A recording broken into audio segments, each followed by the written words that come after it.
Et le Congrès américain ouvre formellement une enquête en impeachment contre Joe Biden. Les républicains majoritaires à la Chambre des représentants accusent le président américain d'avoir usé de son influence pour permettre à son fils de faire des affaires douteuses en Chine, mais aussi en Ukraine. Le chef de la Maison-Blanche qui a depuis réagi, fustigeant une combine politique sans fondement des républicains. On va plus loin avec vous, Armel Charrier. Bonjour Armel. Bonjour Elisabeth. Qu'attendent précisément les républicains de cette procédure aujourd'hui? De faire parler en fait de cette affaire de Joe Biden et de son fils en se disant qu'on a beaucoup parlé de Donald Trump mais que finalement on n'a pas exploré la voix du président démocrate.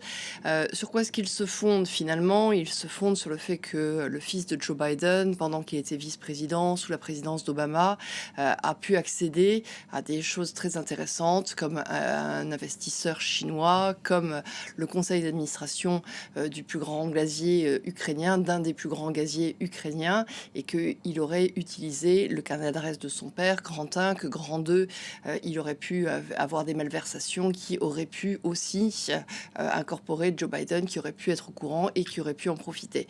Tout ça, c'est parti à la base de la découverte d'un ordinateur que Joe Biden, le fils de Joe Biden avait laissé et qui a montré des photos compromettantes. Il y a eu une enquête là-dessus, mais ensuite, pour avoir des emails, pour rentrer dans ces affaires de géopolitique, là, pour l'instant, on n'a pas eu la matière. Et donc, c'est pour ça qu'on avait demandé à Hunter Biden de venir s'exprimer devant le Congrès. Il ne l'a pas fait.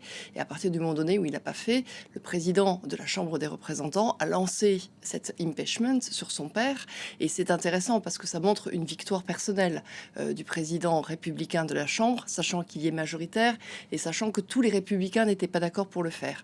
Donc une fois qu'il a ouvert cette voie-là, maintenant il va y avoir une enquête. Cette enquête, si elle aboutit à quelque chose, elle sera ensuite reversée au Sénat et le Sénat, lui, doit voter l'impeachment.